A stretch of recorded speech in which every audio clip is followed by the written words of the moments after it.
Hi, Foos. Sup? Hello. It's episode 225. What's crackalating?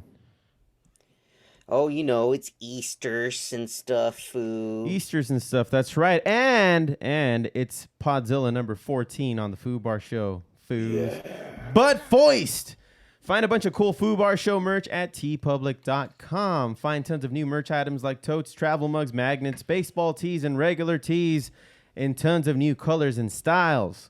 Go to our merch page found at foobarshow.com to check that all out. And also, click on the link to SoCal rock band The Fallen Electric at the bottom of foobarshow.com for music and merch. Also through TeePublic, like the shirt I'm wearing right now.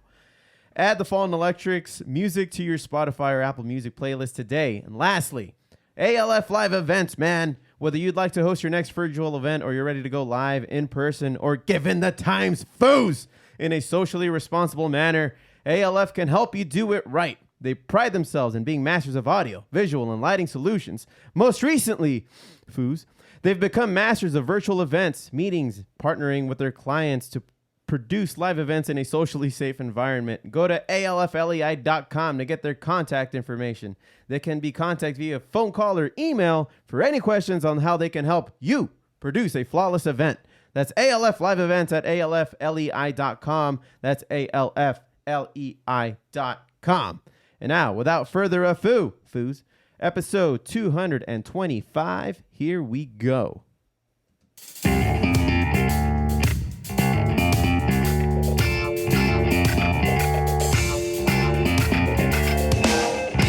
From Filthy Martini Studios in Ontario, California, it's the Foo Bar Show! Hey, what is up, everyone? I am Joe C. I'm Josh. And Steph. Thank you all very much for listening to the Foo Bar Show. Thanks for hitting subscribe, and remember to rate, review, and tell your friends like a champ. You can always reach us and check out our merch at foobarshow.com. That's FOObarshow.com. And search FOO Bar Show on YouTube, Twitch, Twitter, and Instagram. Check us out, drop us a line, and we'll foo it up like a couple of foos. Ain't that right, foos? Sifu, see. Yeah. On tap today, we have Podzilla number 14. Is it 14? Is that right? 14 sounds about right. That sounds right. Dun. Yeah, man. Dun, dun, Podzilla. Now, we're sans foo, and like we said on the previous show, we don't know if this could be done without the foo, but we're going to give it a shot, and something tells me we're going to do a great job. Ain't that right, Josh? Foo, I think you're setting expectations way too high, and I don't think I can perform under these conditions. The best Podzilla we've ever had, everyone. No pressure. And then we're going to talk a little bit about, Captain, it's not Captain Falcon, just Falcon and Winter Soldier. Captain Falcon, some other cat. And Falcon punch. there you go. As well as little music highlights and some Foo Facts to close it off for the day. So, I don't know. It could be a 2.5-hour episode. It could be 1 hour and a half. Who knows? So, buckle in, buckaroos. But before that, today being Easter, and I'm sure you all take part in them pagan holidays. Zombie Jesus Day. Yeah, that's right. Zombie Jesus Day. Whoop, whoop. Earlier this week, it was April Fool's. And I don't know, to me, April Fool's has been a dying... it was a holiday for a dying breed, I think. You don't see many, pranks taking place because I think the world is all as depressed as it could be. So I think pranks would just add salt to that fucking wound. What do you think? Call a spade a spade. April Fool's is a prank, is a holiday for dicks. It's a holiday for dickheads. And it's funny you say that, Josh, because the Foo shined on April Fool's Day. Oh, Foo. What did I say? Pretty much, it's for dicks. It's for trolls, right? So the only thing that we got out of April Fool's, at least on the internet, was like little pranks that that said, the Snyderverse is actually being greenlit. Oh, April Fool's, or they wouldn't even say April Fool's. It would be hidden in their hashtags at the bottom of the post. And then that's how you could tell, oh, yeah, it's April Fool's. Or at some point I saw that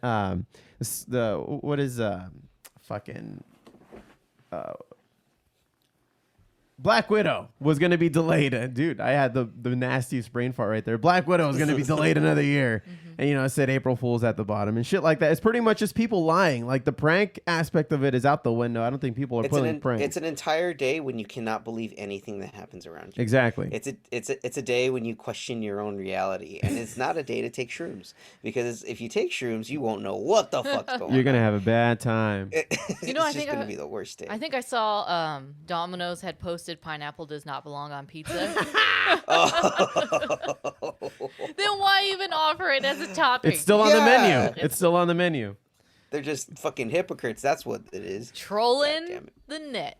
Well, that's a troll I can get behind.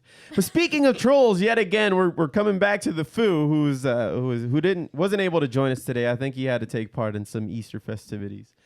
But I accidentally bought a mic, right? Earlier last month. Don't ask me questions on how or why, but I accidentally bought a mic. I wasn't drunk or anything, but I thought I was buying a different mic. But I'm like, hey, I can still use this mic. It's the mic that Steph is using right now and making all kinds of noises on. I am, because she's adjusting. Get this to work can't properly. Sit still, man. Like a goddamn so toddler. fidgety. Fucking fidgety.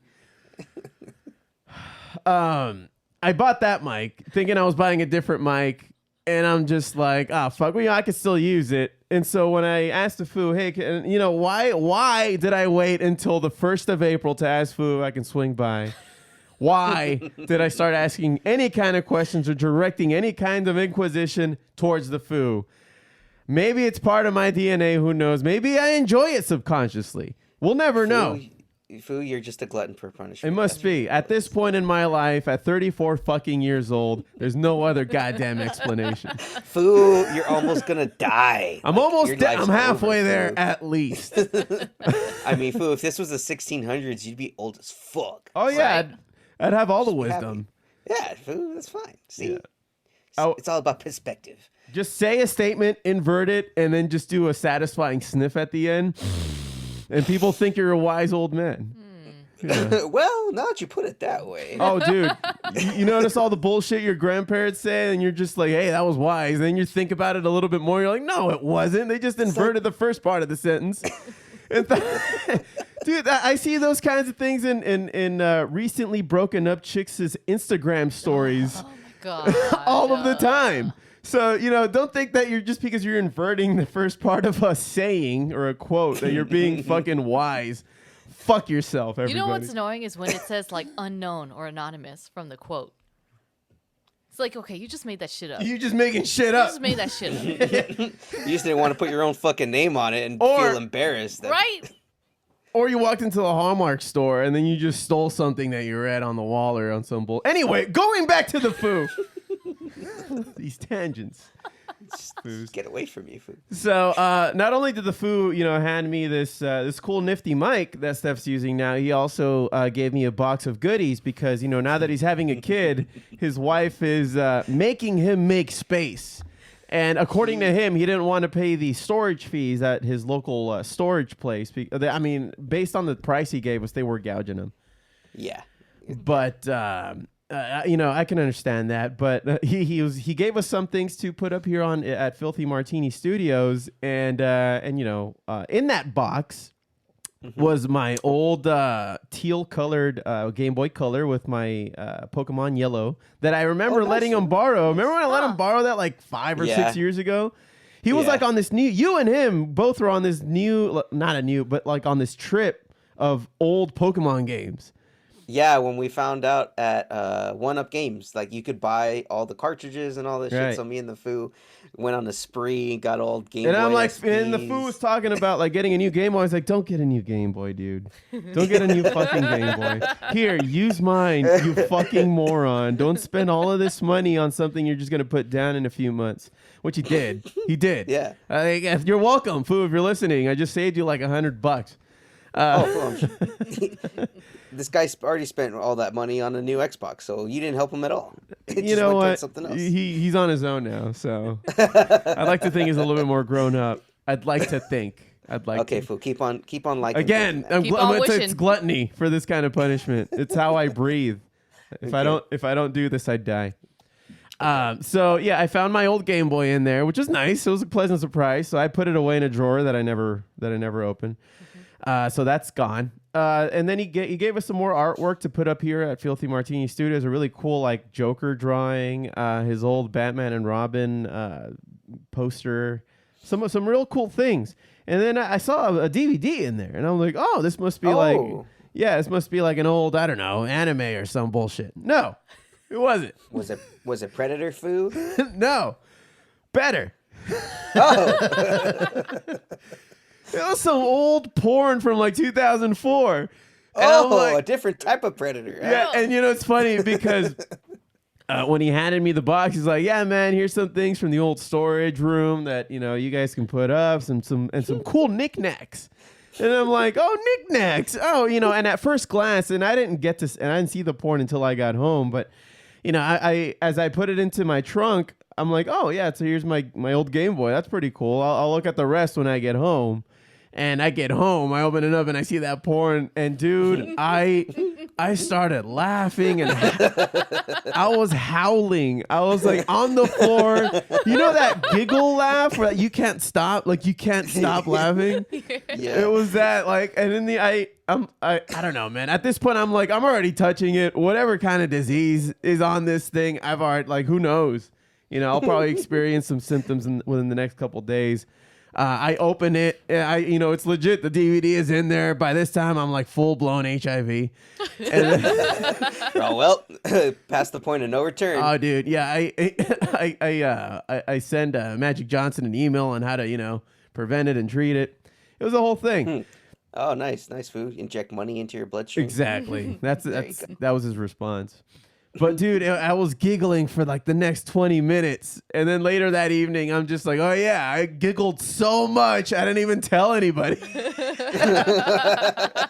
then I send you guys a meme-esque kind of post on the chat where I'm just like, the Foo. He's like, hey Foo, take this box with a bunch of artwork and knickknacks. And I put the knickknacks, and I just showed you guys the picture of the porno. Dude. Of course, it had to be April Fool's, right? And Ooh, it's a collector's item. Yeah, a petri dish. That kind of collector's item. Collecting. Yeah. It's collecting all of the DNA samples, bacteria, and it's all like this hardcore. What is it like? Latina. Yeah, it was like Latina Queens. Yeah, Latina Queens, or this the best. Oh, and then the Foos just like, Foo, don't forget the bonus features. As if I need to go that far into this DVD to like get off. But like, wait, I'm not finished yet. I need the extras. Foo, you can see some good behind the scenes work, man. Some BTS. Nah, man. The only way that I think. It's a Latina taboo or Latin taboo 4. Taboo. Oh, I never saw the first 3. Am I going to be able to follow along? The story. Oh, well, Foo, you'll try. You'll have to try. Try your best. Fucking Foo. Of course, it had to be April Fool's Day. I don't know why. I don't know. The stars aligned. I think I just like doing this to myself. I can't understand it. Never will. You know what? You know what, though, Foo? Your misery pleases the rest of us. So thank you for that. I hate you guys so much. No, but I don't think I've laughed that hard in such a long time. And Foo, I commend you. I salute you. Go fuck yourself. Treasure, Foo. He's a fucking goddamn national treasure. But anyway, I'll let you know how it goes with that porno. We'll see. Let me know how far you get into it. Well, see, that's the thing I was going to say right now. Is like, I don't think that any red-blooded American male has ever finished a porno since VHS. Because VHS, unless you're rewinding it, you're going to pick up where you left off. The DVD, you got to go out of your way to find the chapter, or at least find the minutes where because once you're in your refractory period, you're like, get this away from my TV screen. You don't want to look at this. You're like shaming yourself at a certain point. Steph, you'll never understand. No, I will. But yeah, I don't know. We'll see. I've never been a porn guy, so I don't know. Just for shits and or giggles. We'll go ahead and pop that in and see what happens. It better not like destroy my DVD player. I gotta. You're gonna get a virus. It'll be funny. Wait a minute, they don't have viruses on DVDs. Don't make them for DVDs. Like, what the fuck's going on here? It'll be funny if it just starts skipping during like the climax part, and it's just like, no, all of this hard work, and then it just it's a STDVD. Get it? You're welcome. Come on. All right, let's just get into geeking out because we got a lot of shit we want to talk about here. Okay, nerds, let's go.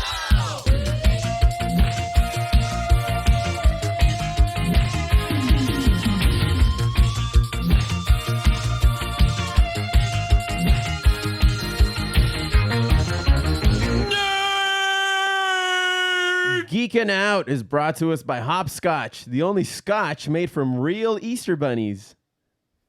Oh. Yeah. Oh my. Those poor wappets. It's a guy in a suit, bro.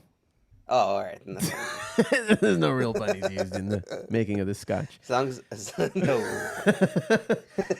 Hey, so the only thing that is really exciting, aside from Godzilla versus Kong, which we'll talk about in Podzilla, is Falcon and Winter Soldier. So, what did you guys think of this episode? Episode 3. I was very, very pleased, Foos. They're getting better, right? Is it just me, or are they just getting better as we go? They are getting so much better, and I think that we're going to have a satisfying season finale when that comes in the next 3 weeks, because, goddamn, they really ramp things up at the beginning of this episode when they finally go to visit Zemo, who's in prison because of what happened during Civil War. And he's a zombie emo guy, right? No, Foo, no, but, I like where your head's at. Keep it that way. Okay. No, Foo, Baron Zemo was the former special ops gentleman who pretty much took down the entire Avengers in one fucking movie without laying a single hand on any of them. That's true. He was the one that figured out how to manipulate and control Winter Soldier using the Hydra codes and phrases, which in this episode he still constantly said and would bring up, fucking with Bucky, which was... It was pissing off Bucky, too. You can tell. Oh, dude. The dynamic between all three of them with funny. Zemo, Bucky, and Sam It's intense and funny at the same time. Exactly, because you knew Zemo's up to something. And as we find out, he was. Zemo pretty much convinced Bucky to help him escape without technically helping him escape. It was crazy. Bucky's pretty much telling Sam that we need to break him out, and then 5 minutes later, Zemo walks in already broken out. Yeah, she's like, "Whoa, what the heck?" You know what that reminded me of? That reminded me of the trailer to Suicide Squad, where Harley Quinn breaks herself out of that thing that's keeping her in, and they're going in to help her, and she's like, "No, I can do this on my own. We're here to rescue you." Yeah. Yeah, that's exactly what this was like. That's exactly what this was like, man. And yeah, it was crazy seeing him pretty much take on the appearance of one of the guards and then slowly walk out, and then nothing happened, just by starting a fight between two different inmates for some stupid reason. Even it's very Joker-esque. He fucks with people, or he plants like situations where he can distract others so that he can get out of a sticky situation. Very much. He's a very good tactician and ingenious tactician at that. As we see even in the comics, which I'll kind of talk about in a little bit. But we see them take him out, and then he pretty much leads them to Madripoor, where the super soldier serum is actually being, still being made there. And Madripoor, as they say in the show, is technically what used to be like a pirate haven, and is like an independent nation of its own, in a city. There's no extradition, so all the bad guys or outlaws or people that are exiled go there, to start up a new life. Yeah. And we see that when... Go ahead. Real quick, Madripoor actually appears as a location in the New Mutants. So... mutant relation maybe in this series? Maybe we get some Easter eggs for the mutants in this episode, more than we have before in we definitely Marvel. Did. Yeah. Yeah, we definitely Considering did. considering the kick to the teeth that we got in WandaVision, where we thought we were getting a mutant and that wasn't the case. This one actually Yeah. gives us something. Right? It was just all Exactly. one boner joke. Yeah, it was a big boner joke. It's true, Foo. It's true. Yeah, man. They finally getting the mutants. We'll probably get a little bit more hints as we go along. We also got hints that Latveria will be coming into play. Because when Zemos breaks out and he goes to his old like where the garage is at, where he gets all of his stuff from his old cars and finds the mask. He explains that Sokovia, the former Sokovia, is pretty much whatever's left of it is pretty much been taken apart by their neighboring countries. So this is potentially going to be the birth of Latveria, which is the home to one Mr. Dr. Doom, Dr. Victor Von Doom.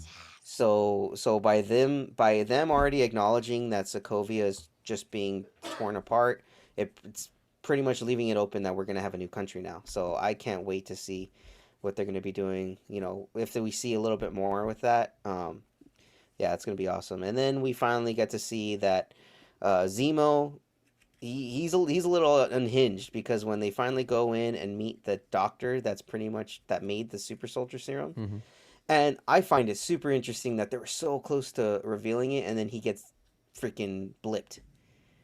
Yeah. Like he gets blipped, and so they just fucking sealed it. It's like, come on, government. This guy comes back and you're just not gonna go through with it anymore? Like, Cap's gone. Who knows? There's got to be some other motives. There's no I have a feeling that there's no funding. John Walker was really trying to go after him and the new super soldier serum, and that's why he really wants to go after the Flag Smashers, because the government wants to retrieve the super soldier serum at any cost.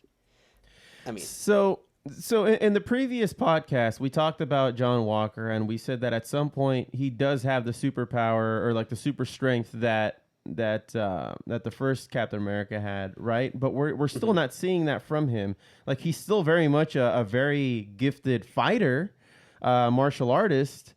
He can wield the shield just like Cap did, but we're not seeing any super strength coming out of him. we're not seeing the same hand-to-hand combat skills that Steve had, because Steve had all variations of hand-to-hand combat skills, and he never really used a gun. That wasn't his first instinct. The gun was always more of a long range, hey, look, I got a suppressive fire kind of thing whenever he actually used it. John Walker, no, he's ready to kill. And I think that is the key difference is that John Walker's legit more of like a modern day military man, just a soldier. You do what you have to do, get the job done at any cost kind of thing and kill. And I think that's what we're going to start to see. We're going to start to see John Walker turn a little too, because remember, the super soldier serum brings out what's inside of you. So remember when the Red Skull took it, that because he was just pure evil, that's why his skull and skin turned red, and got deformed. And where Steve, his was more of a physical, glow up, if you will. Yeah, and I think they said that they took away the physical aspect of it, like the physical transformation, and mostly still kept the body, like the actual body enhancements. Yeah, and strength and stuff, and healing, rapid healing, I think is another factor in it. And that's why the Flag Smashers they look like normal people. Exactly. Yeah, because otherwise we would see them super buffed out, and super fit, like the Winter Soldier ones from Civil War, the ones that Zemo actually killed. So yeah, I'm excited to see what we're gonna, these next 3 episodes. And that's the same plot line to The Mask. The movie The Mask, where you put on the mask and it really brings out the, your underlying personality. I guess, yeah. I mean, you could find a parallel in anything. Just saying, when Ipkiss wore it, he turned into a silly Looney Tunes-esque kind of guy, and then when the other guy, the mobster, wore it, he was like this. He was like a monster. He was a monster. That's right. And then when the dog wore it, it was just funny. Yeah, because he was a dog. He was a dog. Also, it was controlled by Loki, the god of mischief. I never put that together, but I'm gonna rewatch The Mask now. You should rewatch The Mask. I'm telling you right now, that's what it does. The Mask is in the Marvel universe. I'm just saying. Is it? Actually, it's in the Warner Brothers universe, so you're wrong. But it's controlled by Loki, the god of mischief. Is it? Yes, so they say that in the movie. Okay. I gotta rewatch it. All right. My favorite scene is when he's with the Congo, in the Congo where They with call the me to the maracas. My maracas go on the beat. They go Cheeky boom, boom, chicka boom, boom, cheeky chicka boom, boom, cheeky chicka boom. boom. Yes, we know the scene. Thank you. Yeah. Great So again, Zemo Baron, he is, as he alluded to, is a Baron. That is in fact Zemo's origin. So he comes from a long line of Zemos, of Baron Zemos. He is just in fact Helmut Zemo, while his father was, I think, Heinrich Zemo. And in the comics, Heinrich Zemo was the original Baron Zemo that went up against Captain America. But he was killed in an accident while fighting Captain America, and so then Helmut came up and wanted to exact revenge. So in the comics, he goes after Cap, and when he's about to put Cap in like this thing called Acid X, don't ask. As he's about to drop Cap in it, Falcon comes in and saves Captain America, but puts like pretty much knocks over the vial of acid and splashes it all over Zemo's face. So his face becomes completely deformed, which is why he permanently has to wear the purple mask. Which would be cool. That would be really cool if they deform Daniel Brühl at the end of this series. Yeah. And they have to put on the mask. And then he becomes that. But we Yeah, saw and the that- mask though. Yeah, but that We was did see just the to hide mask. his face. Now he has to wear Yeah. it because he's shamed from what his face looks like, which is, Yeah. deeper. True. And in that aspect, when he puts the mask on all the time now, that'll change his identity. Like he could probably psychologically just think, "This is me now. I am Like a the Two-Face Baron." type? Huh? Like a Two-Face? Yeah, or like Two-Face. Or like you a know? black mask. Becomes. Yeah, oh yeah, like Black Mask. That's actually a better reference. Good job, Steph. You're welcome. Yeah, and then Foos, we finally see what happened to Sharon Carter. She gave up the fucking shield for Cap, and what did he do, Foo?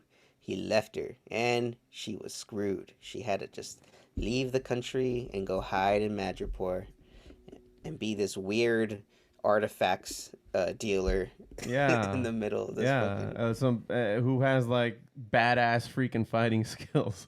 That's Yeah. why she's a like- special agent. See, Foo. See, she was a CIA/SHIELD special agent. Foo. Right.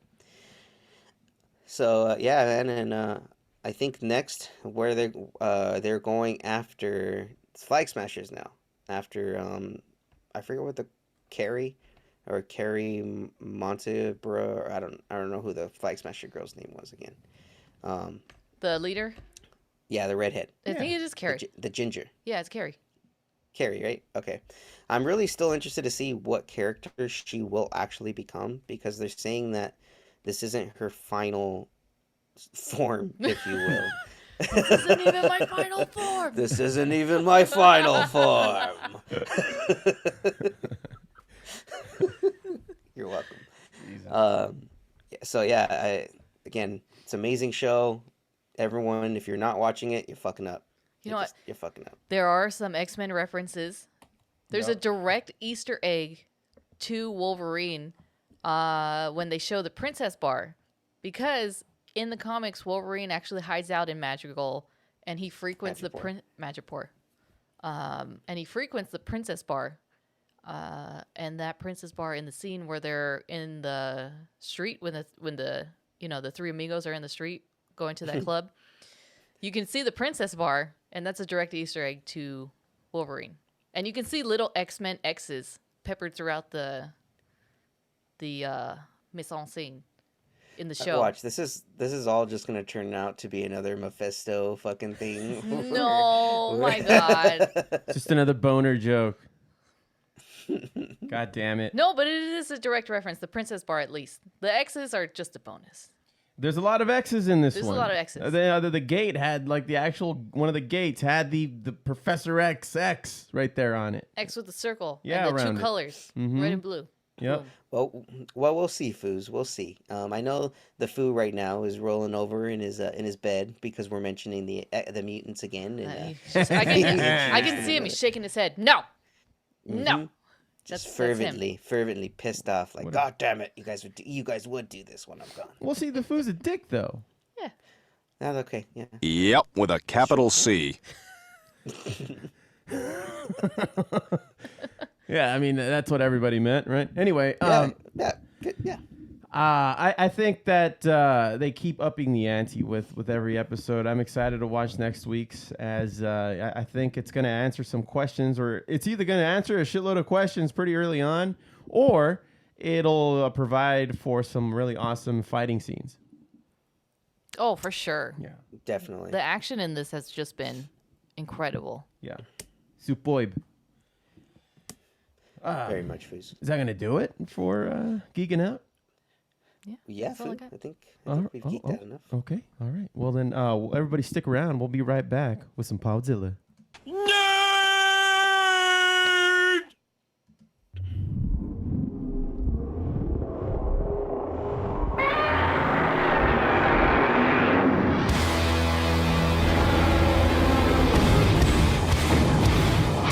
The Fubar Show presents Podzilla. Podzilla is brought to us by Fib Newton, the most nutritional snack on the shelves. Or is it?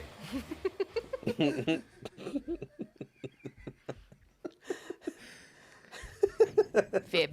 It's a little fib. A little fib, Foo. Just a little fib. Man, Podzilla, man, you know, it's all really been building up to this, and it's ironic that the Foo is absent for this one because, my God, how satisfying was Godzilla versus Kong, everybody? My God, yes. Foo, it's like nothing I've ever experienced before. I've been so satisfied with this movie, Foo. It just hit all the notes. It hit everyone. Every one of them. And you know how like some people complain, they'll have the goal to complain about how like something is just a popcorn flick, turn off your brain and watch this. While that may be true for this movie, it sucks you in. As cheesy as it could be, if you understand the old Godzilla movies from back in the 60s and 70s, the ones that were campy as all fuck. This one has an element or little elements of all of that, but it also has elements of the first Godzilla where he was destroying Tokyo for the very first time and really drew you into that lore. It hit everything that was positive about the old and new Godzilla movies was encompassed in this entire 2-hour freaking art piece. Oh, definitely, man.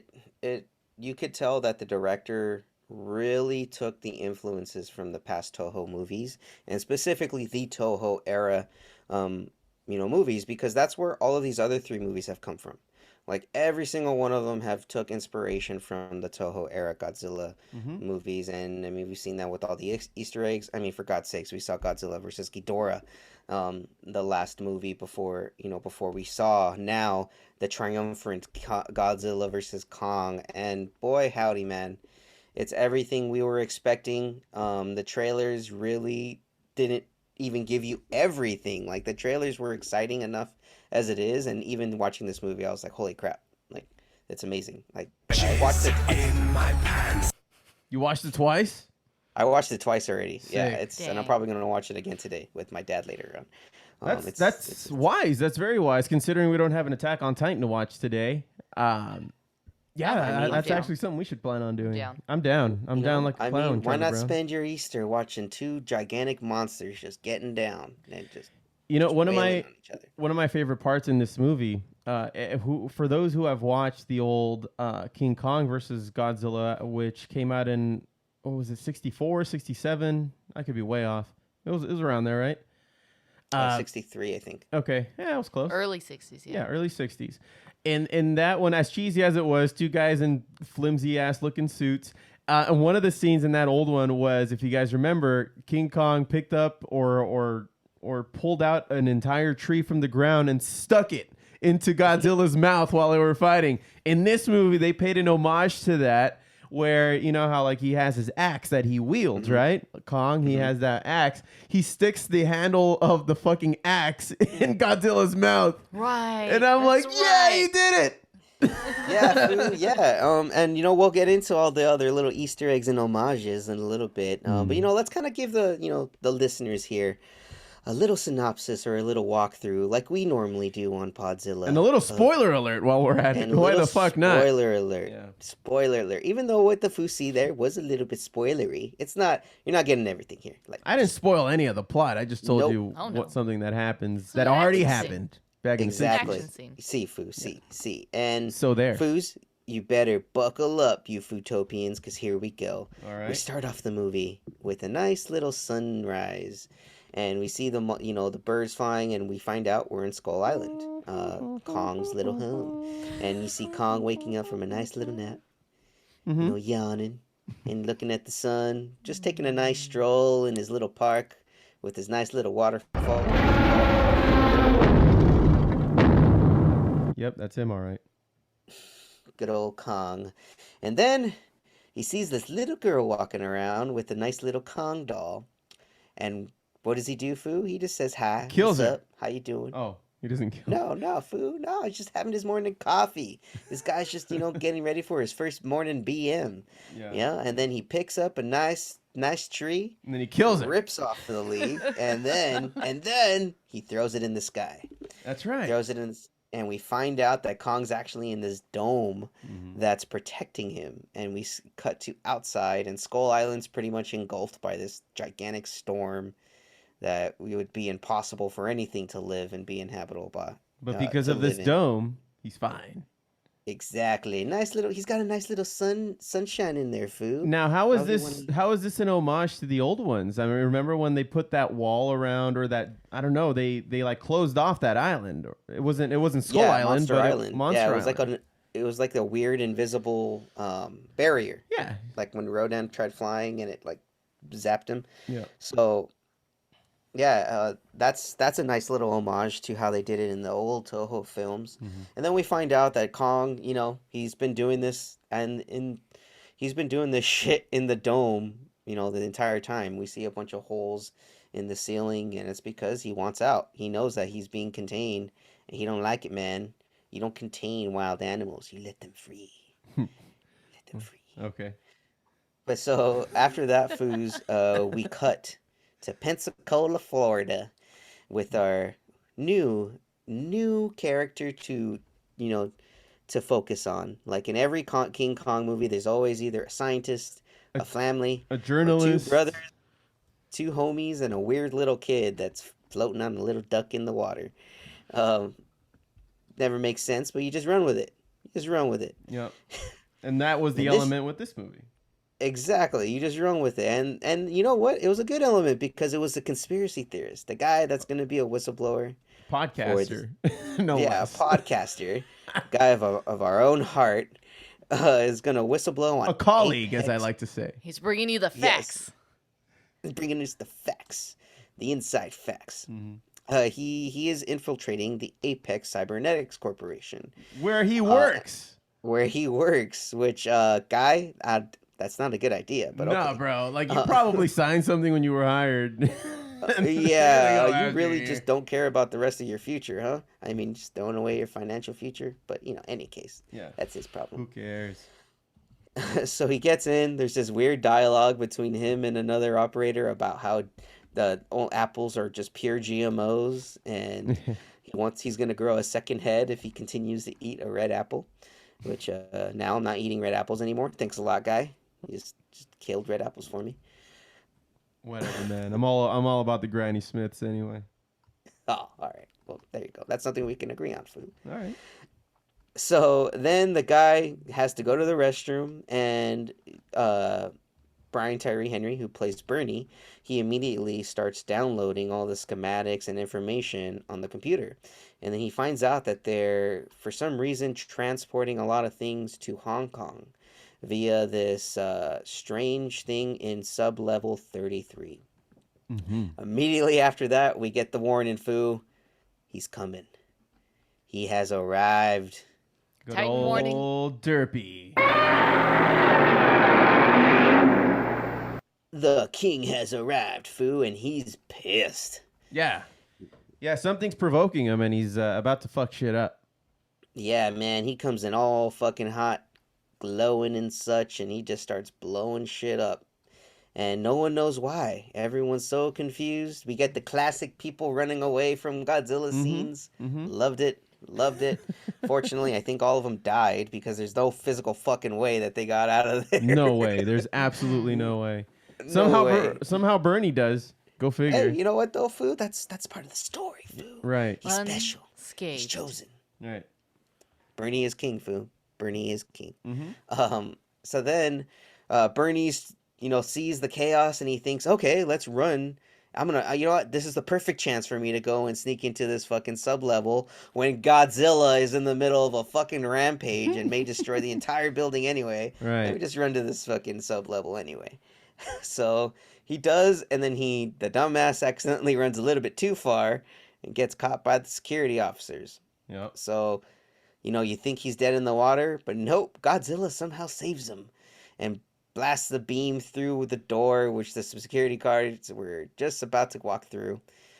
And as he wakes up in the rubble of the blast, he notices an eyeball, a red shiny eyeball, or what looks like it, a big metal red shiny eye, just staring at him, and he's just thinking, what the hell? And then you see Godzilla, I thought it was a great scene. You could see Godzilla in the back still fucking shit up, not noticing that he just uncovered the main thing he was there to destroy. Yeah.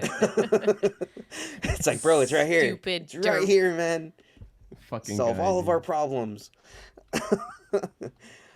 So then, it cuts to the scene where we got the CNN news reel. Godzilla is attacking again, and they reference that there wasn't an actual peace. There was a time of peace of no Godzilla attacks up until this point. And after Foo, I think the Foo Bar Show microphones were there when we heard some of that. Yeah, it was. Oh my God! Everything's on fire! Ah! Fucking Foo. Oh, the Foo! You got to see Godzilla's attack? He was there. Bastard. I know. I knew it. He's always getting into trouble with that teleporter and such. Yeah, well, they had referenced that Godzilla was relatively peaceful after taking down King Ghidorah. And then we finally cut to our favorite little girl, 11, Millie Bobby Brown, as Maddie. I forget her last name. It's okay.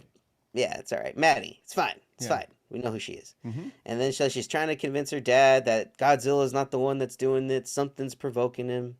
And then, you know what, Foo? She listens to Bernie's podcast. She's a big and fan. realizes. A big fan. Yeah, man. He's super fan, Foo. She has all his pictures and stuff on the walls. Right. She knew that he only buys loads and loads of bleach to get away all the For the biological Rona? surveillance devices. Yeah, that are right. I mean, so, all you anti-vaxxers there, just take some bleach, Please. Save us all the trouble. Please. Yeah, drink it, though. Drink it, please. It's good for you. Cleans out the body. Yeah, Right. yeah, it cleanses you. No, don't do Cleanses that. you. No. As a health professional, Steph has to say no. I have to say, don't do that. Don't do that. As a non-health professional, do it. Yes. Do it. Don't do it. Don't do it though. But do it. I'm not. Foo Bar Show is not held liable for anybody drinking bleach. Good disclaimer, Josh. Thank All right, you. You're anyway. welcome. Drink it. So she decides she's gonna go after Bernie, man. She's going for Bernie. Bernie 2024. What the fuck? And she enlists the help of her tubby little friend Josh. Okay, look, this is the question that I had earlier. Like, does he say his name or does she say his name when they first meet? Because when he shows up with his van, and I can confirm this, when he showed up with the van and said, "My brother's gonna kill me, nothing can happen to the van," she immediately said, "Josh, your brother wouldn't notice anyway. Your van's a piece of junk. Okay. He wouldn't notice any damage anyway." But even And then, then- we're already kind of elbow deep into the movie by then, aren't we? Like, we're pretty invested. We're about a good 45? 30 minutes in, I think. Okay, 30 Yeah. to No, 45? No? No, about 30 minutes in, because the halfway point is when what we're coming up to right now. Okay. where they all of a sudden cut to the CEO of Simmons, that's the gentleman's name, who is in charge of Apex Cybernetics. And he and Masahiro Sakazawa, or Sarazawa, who is the son of the other Sarazawa from the previous two movies. Dr. Sarazawa. And they are responsible for, and a reference to the original Dr. Sarazawa from the first Godzilla, with the anti-oxygen bomb. They enlist the help of one, I can't even remember his name, but he is Skarsgård, the other Skarsgård. Right. Yeah. That guy. The guy from True Blood. True Blood. Yeah. I don't even know his character name in here. I just call him Skarsgård, man. That's all you need to call him. That's fine. Skarsgård. I'm okay with that. Skarsgård. Well, it turns out that they're enlisting the help of Skarsgård, whose brother and him had the theory of the Hollow Earth. Yeah. The Hollow Earth theory, where there was an habitable ecosystem inside of Earth, that is located through a series of tunnels. And his brother was actually lost on an expedition because there was a gravitational inversion of when he got deeper, meaning that as gravity started going into itself and pretty much crushed him in almost an instant. And so the Simmons, the CEO of Apex, ensures him that he has technology that'll prevent the inversion from affecting their bodies and will allow them to go deeper. He called it a heave, and a hollow Earth. I don't know what the A was. Vehicle. Association. Yes, there you go. No. Oh no, hollow Earth aerial vehicle. Okay. Heave. And so he says he just needs. Skarsgård then said, well, there's no way of us getting there. We need something to navigate. And then he realizes, wait a minute, we have something to navigate. The Titans can make it there, because he believed that that's where they came from, and that's where they were bred. So he remembers that he has a buddy in Monarch, his old company, that still has a Titan under control. And that's where it brings us to our friendly neighborhood, Kong. Monkey. He goes to the doctor who's in charge of Kong, and it pretty much tells her that Kong, can find a home there, that he needs Kong in order, like a homing pigeon, pretty much use Kong like a homing pigeon to find the entrance to the Hollow Earth, and also saying, hey, potentially he could find a home there. Her realizing that he's no longer going to be able to be contained, she still says that it's too risky, because if Kong is out in the open, Godzilla can sense him. And you can't have two alpha titans out in the world at the same time. Hence, Godzilla killing Ghidorah. There can only be one Foo, right. Like the Highlander, there can only be one. And so then Foos, they assure him that they can protect Godzilla, that they got the best bodyguards. Yeah, right. And it's cool. He can make it, Foo. We'll just take the long way. It's gonna be cool. Way. Just don't say anything. We'll just be silent. We're just gonna take the long way. Yeah, I mean, it's not like on the map Skull Island could lead you directly to, Antarctica. It's not like directly downward from where it's at. I mean, that's just too simple. Or is it? Oh. So then we cut to the scene and we see them transporting Kong. Cue the 70s Vietnam War soundtrack as their. Yeah, where's the credence? Yeah, I was just waiting. I was waiting for it. And so they cut to it. They see that he's upset. He's raining on him. Guy's not getting covered at all. It's just pouring. I mean, he's chained up. Sick. He can get sick, man. It's just not fair. It's not fair. Brother don't need to be chained up on a boat. It's fucked up. Wow, you went. And then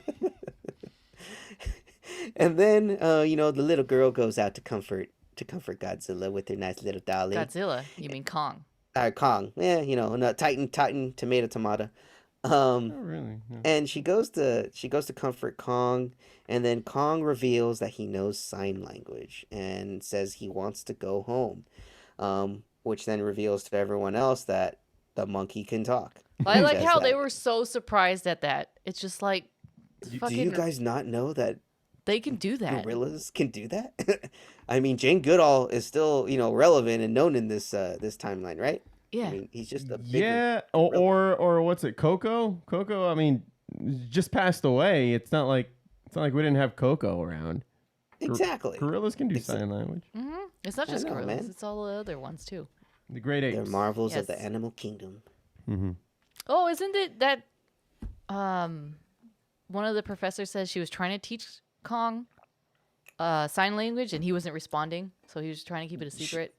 Yeah. Well, apparently he only responded to the little girl Yeah. because he feels a bond with her to protect her, because she was one of the island natives of Skull Island, the Iwi, as we saw on Kong Skull Island. That she was pretty much the last of her kind.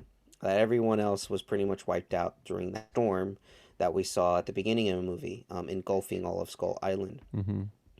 And she comforts him, and then the next scene we see Kong, enjoying some nice fishes on his boat, and having a nice meal. Just a mountain of fish. Yeah, and you see that satisfied look on his face as soon as he ate it. I was just like, dude, that's worth it. Yeah. I don't care. That alone for this movie was worth it. That was good sushi. A satisfied gorilla. Mm-hmm. And then all of a sudden the girl starts to feel like echo vibrations. She is deaf, by the way, so she can only feel vibrations. And she starts feeling the vibrations in the boat and senses Godzilla is coming, and he's coming after Kong. And that's when we get our first big confrontation between Gojira and Kong. And dude, Godzilla straight fucked him up at the beginning. Wrecked him. Mm-hmm. Wrecked him. He flipped over the boat while he was still chained, while still not even being phased by any of the battle boats, and just taking them out like toothpicks. Right, because there's like and- 5 other boats surrounding the Right. one that Kong's on, and then Godzilla just like wipes them out one by one. Yeah, he cuts one in half with his fin. Like, it doesn't even stand a chance. And then he's just fucking up Kong underwater. And then finally, Skarsgård releases Kong from his chains.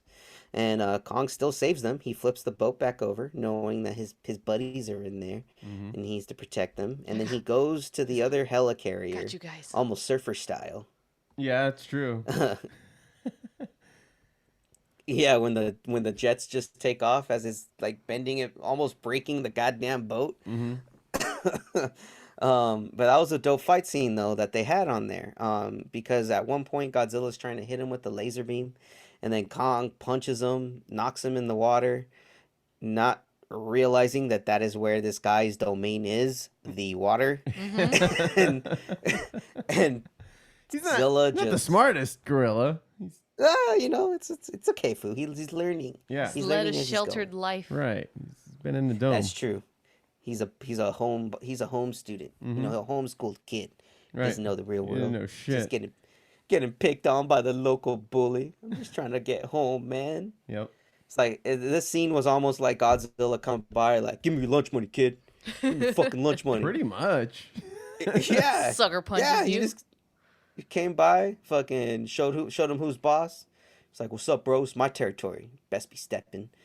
And he fucks up King Kong so much that Kong is just on the boat now. Like, it looks like he's practically dying. And then Godzilla just pops his head up, only his head, and gives the most dickish look to Kong. Like you could tell it's that look like, you best not come by here anymore. Pretty much. This is my lane. It's that bully Right. fucking stare, that glare. Yeah, Like like when he- don't fuck with me again, son. When he checks him, what? Yeah. Does that half So- lunge? What? Yeah, that's right. You best be flinching. And they play dead in the water, so Godzilla goes away, and he does. He realizes that, yeah, I won. I don't need to deal with this little bitch ass. He ain't even worth killing. Mhm. That's what he was, man. He's like, you ain't even worth killing, pussy. He walks away. They made Godzilla look like such a dick. at this part. It's like, oh, now he's the bad guy. He Well- was the good guy in the last movie. What the hell? Not at the first part of the last movie, though. Only at the end, when he had to be like the good guy. Yeah, when he realized, all right, this dude's gonna fuck up my home. I gotta step. I gotta do No, something. no.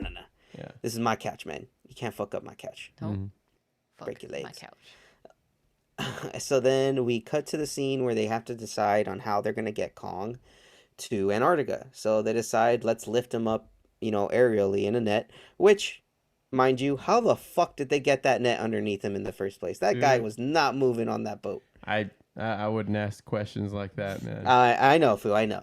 It's not for us to ask the questions. It's for Right. us to Look, just it's enjoy the it, movie. it's But simple still, procedure where you just put the net in the water and just roll King Kong all onto it. Fucking Steph has the SOP for Oh, for this. all right. Thanks, Seth. You know what? That document would have been nice to have shared no with, but fucking it's fine. kidding. It's fine. You could be stingy. Is and it in all the keep it to DVD? yourself. at Look, least? I'm gonna send it to you in the after notes. Okay. PDF copy, please. Yes, PDF for sure. In Yeah, color encrypted. or in black Just and give white. me the password. Right. Okay, All right. awesome. Go straight into the recycling bin. So then, Foo, we finally get back to our nice little humans and such, Maddie and Josh, going to Bernie's house, or pretty much first going to the Chinese market where Bernie was purchasing all this goddamn bleach, and bribing the store owner with a $10 bill, which It was that's the $10, cheapest- wasn't it? It was a $10 bill, and that was the cheapest piece of information anyone's ever bought. Right. And they found out where Bernie lived, and all she had to say was that she was the doctor's daughter, Emma. I can't, last name escaping me. We find he finds out that that's her daughter, and then they all have a conversation, and they talk about how fluoride is in tap water, and that's the way that you can be mind controlled. And so Maddie's the one that they have to listen to, and Maddie suggests, let's break into Apex and see what's really going down. I like how this 15-year-old just took over the entire operation. Right? It's like, what? Shouldn't you be in school, kid? Why is your dad not monitoring you? Yeah, no Like, how do kidding. you have so much fucking freedom? And where are all these resources coming from? Wasn't it like 1 minute she was in the U.S. and the next she was in Hong Kong? Well, Oh, well, actually, that was because she was still in the U.S. because Mm-hmm. they broke into the Pensacola Apex facility, the one that that Godzilla destroyed. Yeah. They go to sublevel 3, and they find these hover cars that are going through this almost rail system, similar to like in Black Panther when they're transporting the vibranium, Right. where it's just like it only activates as the car's going by. And they sneak onto one, and they find a bunch of eggs. And what kind of eggs, you ask? Skull crawlers from the Skull Yeah. Island movie. And we realize that these things are still alive, and people fucking have them. It's like, why the fuck do people have them? First off, On continental U.S. soil. yes, we just had a gigantic Titan attack, and you really just want to keep these things underground? oh, you know why you don't remember that part? Is because you fell asleep. You know what? I don't know that we have to talk about anything like that. No, he busted a classic Steph move during every Godzilla movie, except this time I didn't fall asleep. You know what? It's not even a classic Steph or Joe move. It's a classic Carrillo move at this point. All right, so you're lumped in together. One of us is gonna fall asleep. Yeah, All right, guaranteed. listen. I smoked a lot of weed, okay? That is no excuse, sir. That is no excuse. It was I had a long day. He was full on KO for like 10, 15 minutes, and I'm just like, wake up, you're missing the best part. I think I even indulged in some CBD oil. It Just to was- wake yourself up. It was and watch the no, rest it of was like I don't know. It was just a bad combo of things, and then I'm just like, It was hey, a- let's watch this movie. It sounded like it was good combo because you had a pretty nice nap. You know what? It was one of those naps, and I like that this movie is that type of movie where like you can take a small, tiny micro nap within one of the scenes. I felt like I watched the whole thing, no problem. That's Well, every Phil, Godzilla movie. You're gonna be watching it again tonight. I so, will. you know. I will be watching it again tonight. Yeah, so it'll be worth it. So it'll there. be worth it. So then, Put me on that's when blast we like that. realized Jesus that Christ. when they're Continue. again, they're in this transporter with the skull crawler eggs, and then they get locked in, and they pretty much start to transport them, and that's how we find out how they're getting to Hong Kong. They have this underground system that leads from Pensacola, Florida, all the way to Hong Kong. So, Foo, my first question here is, why the fuck is this not public transportation to begin with? Well, you would be saving so much money and so much time and avoid the long jet lag. I know, man. Look, it's only for the higher ups, okay? Yeah. But see, elitism, man. Elitism. You should give power to the people. Okay, hold on. Whew. Wrong podcast, Josh. Let me calm down. Wrong podcast. I'll save that for my Communist Manifesto. Right. Anyway.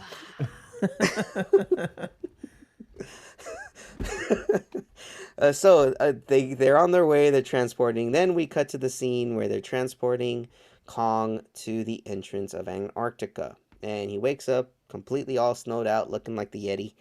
And they have to have the little girl convince Kong to even go inside. So they lie to him and tell him that he could potentially have family there, that's his home. So as soon as Kong realizes that, he doesn't hesitate. He immediately just beelines it straight for the tunnel into Antarctica. And so they immediately jump into their vehicles and follow him. And as Kong's running, all of a sudden, he's using the top to, swing. And then he goes down immediately a cavern, and it's just a free fall from there. Mm-hmm. And then they travel into this, like, weird glowing portal that leads them into the center of the hollow earth. That's the inversion. That's the inversion. Yeah, that's the inversion. So they go through the inversion, and it's almost like a freaking Space Odyssey kind of feel where everything's just fucking all discolored. And I thought that was pretty cool. It was a pretty cool. It was cool. It was cool, and I think that's gonna be an intro. If that opens up the door for them to potentially introduce Gigan, and the other dimensional titans. Yeah. I think that's a good way to intro it. So then they finally go, and they go all the way through, and they come out into the hollow earth. And it's strange because they're going down, but then as they go down, the gravitational inversion happens again, and they're immediately shot back up past Kong. Mm-hmm. And I thought that was a really cool action sequence, seeing all that, because they fly by Kong's face and whatever. It kind of felt like the Universal Studios ride. Yeah. When Kong was the old one that they used to have. Mm-hmm. And then so then all of a sudden Kong hits ground. He starts running. They start to kind of follow him, and then they run into these weird viper bat creatures that start to attack the ships. And Kong wastes fucking no time showing them who's boss by fucking them up. And then, it's an awesome fight sequence where he's slamming them into one another. And then he rips off the head of one of them and just starts eating the back of the head, eating his kill. Right. And then just doesn't even finish it, Foo. Just leaves all his food all over the place. Doesn't pick up after himself. Pig. I know. No manners for this. No manners whatsoever, Foo. No manners. This is so disgraceful. Monarch is so disgraced. So then, Foo, they continue on his little walkabout. He's going fast, and then as we're seeing the scene, we're seeing all of this hollow earth, and you could see above. It almost looks like a mountain range. That's directly above his head, and he goes to the highest peak, and then as he's doing it, we get a nice little view of all the other monsters that are inhabiting the area. So, when he walks by, all of a sudden we see this little crab-like creature, and several crab-like creatures start scurrying about. And then we see this weird little lizard, baby lizard almost, which very much looked like a baby Godzilla, eat one of these little insect creatures. And Foos, those two were actually little Easter eggs as Mania and Destroya. Because Destroya is the one monster that we'll get to in future movies that is the only monster to ever kill Godzilla. Ooh. And it is made up of these weird crab-like creatures that combine and become this bigger Titan monster of all of these crabs, combined, and it shapeshifts, and that's how it kills Godzilla, because Godzilla can't kill it properly because it's made of all these other monsters. Mm-hmm.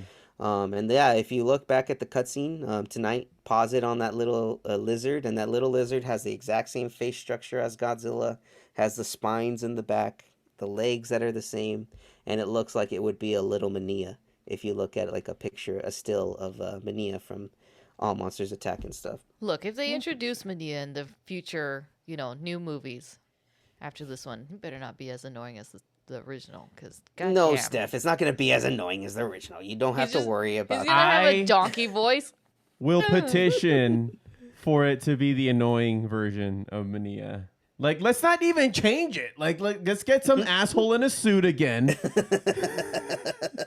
Let's put him amongst all this awesome, badass, state-of-the-art CGI, and then just have him, do the puff of smoke in a circle. I'm here for it. You know what, Foo? I could back that.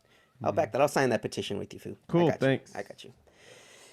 So then finally we see Kong come to the peak of this weird, hollow earth, and then he realizes that in the middle of this peak there's these floating stones that he can tell there's absolutely no gravity. So being a smart gorilla, he realizes he could jump and possibly land on the other side. So he lands on the other side with what looks like a hand extending out of the mountain, and he grabs onto it, corrects himself, and then he immediately still continues, and he comes up on this temple, this weird temple that has a big handprint on it. So that handprint to him, signaled him to, hey, let me open it. So he opens the door, and we see like this huge fucking like cavern and hall, what looks like a throne room, and it actually looked very similar to the throne room that Godzilla was in King of Monsters, when he was trying to recover from getting fucked up by King Ghidorah, and they had to ignite that nuke to revitalize him. Yep. Which tells me that there were two different kingdoms. There was the Godzilla kingdom and the Kong kingdom that we see here. Right, that's right. And that alluded to their history of having this ancient war where Kong's gorilla species were always at war with Godzilla's gorilla, lizard species. And we see these axes on the ground that are shaped and made out of Godzilla's spine and armor, like the little plates of armor. So then, Kong picks up the axe and realizes that this is, a tool. And he starts, doing his gorilla pounding and everything. And then he comes up on this huge throne. And he realizes that this is my throne. And so, and I shit you not, this was one of my favorite scenes, because I immediately thought, as soon as he sat on that throne, King of the castle, King of the castle. Because he just kind of like sits down and he just kind of struts himself a little side to side and puts his staff down. And I'm just like, King of the castle, King of the castle. And he realizes that, this is his castle. And so the people are there that followed him. They're just like, where's the energy source that we came here for? Which they thought was a renewable, which they're there to use for a specific project that Apex is working on. And so then Godzilla, realizes that this realizes that the axe is starting to react. That King Kong is starting to react, that the axe is starting to react to Godzilla. So we cut to what Godzilla's doing. Godzilla's now in Hong Kong. And what's going on in Hong Kong, you ask, that caused Godzilla's attention? Well, we cut to our humans that finally arrived at the Hong Kong facility. They get into this big, weird, like, empty space. They don't know what they're there for. And then we finally realize that Apex has created none other than Mecha Godzilla. Dang, I got a little Mecha Godzilla here.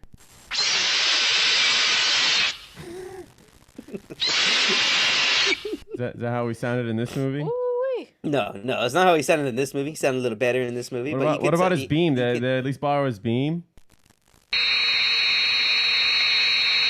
That actually kind of the beam. Okay, cool. Yeah.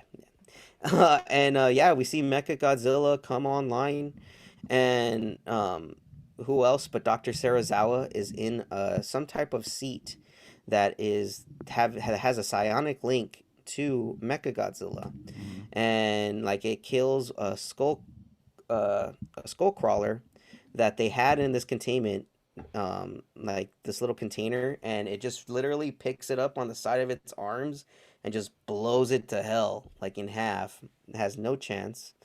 But Mechagodzilla doesn't work properly. Like it shuts down after blasting that huge blast. And that's because the power source they need is still the one that's inside of the Hollow Earth to fully turn him on. So then, because they activated Mechagodzilla, that immediately alerted Godzilla, who is now on the attack and rampaging in Hong Kong. But he doesn't immediately start just fucking up buildings. This fucker just goes straight to one spot in the middle of like a busy intersection and just lets it rip down on the floor. And that's all you see him do for like a good 10-15 minutes. He just starts blasting the center of the core. And that's what causes the axe in Kong's hand to react. So then, again, cutting again to their humans. The humans, do some more digging. And then they find out that Apex stole Ghidorah's skull and has it, and they're using Ghidorah's brain as a somewhat like almost like an artificial intelligence with how Ghidorah's brain worked, and they're using that to create the psionic link to Mechagodzilla to control it. And as they're realizing this, they get caught by Apex, and then Apex brings them to the CEO's, little viewing observation deck. They have this weird little witty back and forth where Bernie is upset that he's not recognized as a level 2 employee for his outstanding work by his boss. Store of our life, right, Bernie? Never recognized by the higher ups. Nope. Doomed to live a life of mediocrity. Anyway. That's why he wants to take them down with the podcast. He's pissed. Because he's not being recognized, Foos. He got passed up a promotion and he's taking them down. So, so then we cut to Kong seeing that the axe is reacting, and then he immediately finds this like groove in the ground that's shaped like the axe, and like a good gorilla, he sees that it matches the shape, so he puts the shape in the missing empty spot, and that immediately ignites all of the energy source that's inside of that throne room. And the energy source starts to build and turns around, and then as it like backs out and zooms out, you see that it makes a Godzilla symbol where the head is Godzilla's face, and then the row of axes behind it are just his spine, almost like a trophy that they had. Yeah.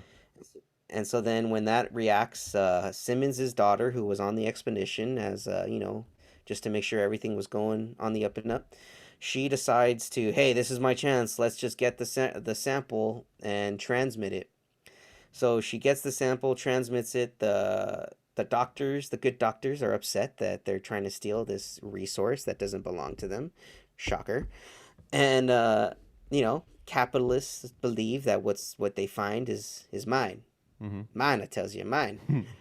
So they immediately get the sample and they transmit it to the lab, which Serizawa begins to duplicate and replicate to start controlling and powering up Mechagodzilla. Well, as soon as all that shit goes down, Godzilla ain't happy about that. And the people start to turn on each other, which is like, come on, man. Is that really the best move you want to go with right here? Let's just start shooting the only other people that are here. Right now? Here? Like yeah, right now? Right, yeah, right. Like right now, you think this is the best time? Can everybody just look around for a second? Let's just take in the stock of our situation at the moment. No kidding. God damn it. And as soon as they're about to get away, all of a sudden, Gojira's blast blows from the ground. And as that's going down, all these weird bat-like creatures start to come and go crazy and snatch up the people. And then we got some good old-fashioned karmic justice, Foo, when the daughter tries to escape in her ship, and Kong catches it. It's just like, no, not so fast. Where are you going? And he squeezes her like a grape, Foo. Squeezes. And then she died, Foo. See, the bitch turned on him, and she died because of it. Well, that's what happens, I guess. Moral of the story. Yeah. Yeah, Foo, moral of the story, don't turn on your friends or else you die. Mm-hmm. And so then Kong, realizing that the blast on the other end is Godzilla, because Godzilla screams at him like, yo, what the fuck you doing in my home? And then Kong's just like, nah, bro, this is my home now. Gets his axe, and he's like, oh, it's down, bro. It's going down. So he goes down the hole. It's on like Kong. Kong like Kong, Foo. It's on like Kong. It's on like Kong. Yes. God damn it. That's what I said. No, you. Shut up. So Foo Why do I he even gets to bother? the other end. Shame. Kong gets all the way to the other end while Godzilla is rampaging, realizing that Mecha Godzilla is about to be powered on. And Kong ain't having none of that, Foo. He comes in, axe in hand, and it's on. It's on. Mm-hmm.